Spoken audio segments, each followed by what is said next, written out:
নম্বর হলো হযরত ওমর ছেলে আবু হুরায়রা রাদিয়াল্লাহু তাআলা আনহু।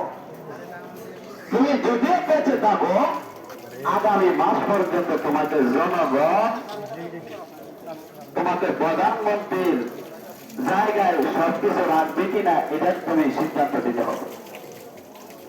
হযরত ওমর এই চিঠি পড়তে পড়তে কান্না করতেছে, আল্লাহ, আবু উবাইদা, আমি যেন একজন অর্থমন্ত্রী, আমি নির্বাচন এত সুন্দর ইনসাফওয়ালা অর্থমন্ত্রী আমি যাচাই বাছাই করতে পারছি, আল্লাহ ওর আয়াত বাড়ায় দাও আর সব কিছু তার দুনিয়া আখিরাতের কল্যাণ দান করে দাও।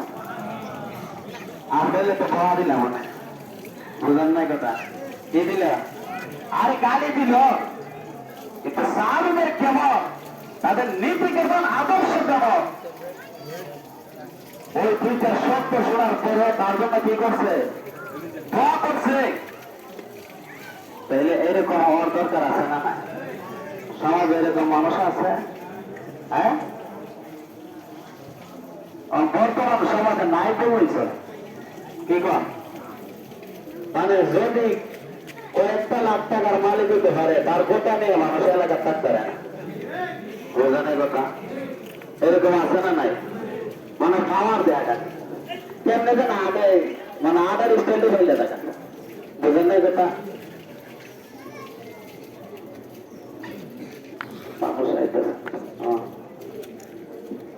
আলোচন কি এমন করবেন না নামাজের পরে?